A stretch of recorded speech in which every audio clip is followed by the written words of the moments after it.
Ang Norway guys ay may 4 na season and every season has something to offer. So sa video na ito yung pinaka-latest trip namin dito sa Norway na kung saan nagstay kami sa cabin.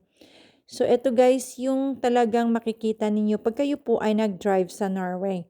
Most especially sa western part ng Norway. Usual lang talaga itong makikita ninyo guys, matataas na bundok, lakes, rivers, and waterfalls na talagang makikita ninyo na napaka-bluish, greenish, at malinaw na tubig. Talagang pag nag-drive at dumaan kayo sa mga lugar na ito, mawala ang lahat ng pagod at problema ninyo. Mapanganga na lang kayo ng dahil sa nakakamanghang view. Sa 3 gabi at 4 na araw na trip namin, ngayong araw lang ito, sa videong ito ko yung nakikita, ito lang talaga yung nabiyayaan kami ni Haring Araw. Kasi ito lang yung araw na pauwi na kami nito pero ngayon lang siya lumabas. Kasi the rest of the day, simula ng trip namin guys, talagang masama ang panahon. Maulan, mahangin, at talagang hindi namin masyadong na-enjoy kasi nga, imbis na mag-stop by pa kami sa mga spots na nasa itinerary namin, pero yung trip namin is dire-diretso na papuntang cabin. Pero somehow, sa mga clip na ito na pinapakita ko sa inyo, is medyo makulimlim lang siya kasi bago tayo dumating dito ay malakas yung ulan na napagdaanan namin. Medyo mahaba-haba ang trip kasi nag-drive kami dito ng 7 hours papunta sa cabin na kung saan dito kami mag-i-stay. So kung inyong napapansin dito guys, talagang napakataas ng bundok. Madadaanan ninyo dito yung river at saka lake na talagang napakalinaw ng tubig. Kulay turquoise po siya. So ito usual lang talaga na makikita ninyo pag kayo po ay nag-drive dito sa Norway. Mas maganda pa ito guys na makikita ninyo pag ito po ay sunny weather.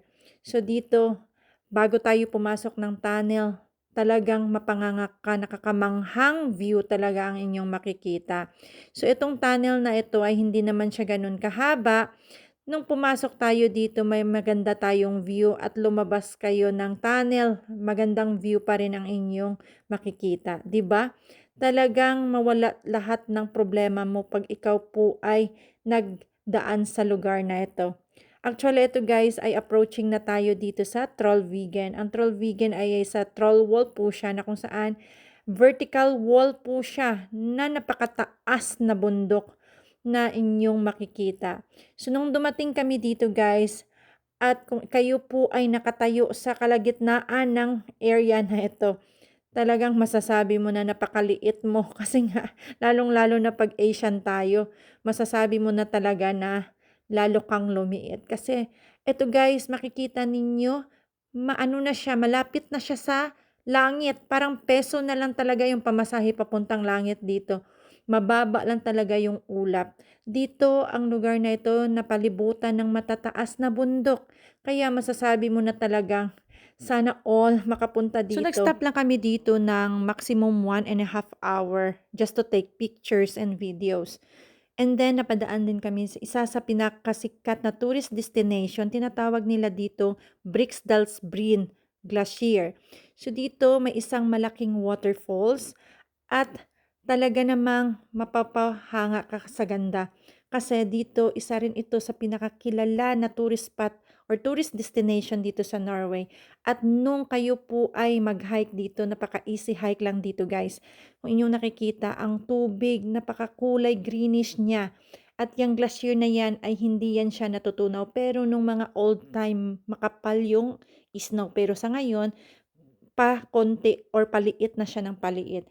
At dito guys, kung inyong nakikita yung tubig, napakalinaw, napaka-greenish, tahimik ng lugar. Siyempre ngayon maraming turista so hindi na siya ganun katahimik. Pero I mean alam mo yun, napaka-peaceful para sa akin. Para pag dito ka nakatungtong no, sa kalagitnaan ng lugar na ito, masasabi mong nasa ibang mundo ka. 'Di ba? So, yun lang guys, hanggang dito na lang yung video natin. Sana kayo po ay nag-enjoy. So, kung kayo po ay nag-enjoy guys, paki-comment dito sa ating comment section below kung anong inyong masasabi dito. At salamat sa inyong panonood. Kita-kits! Bye!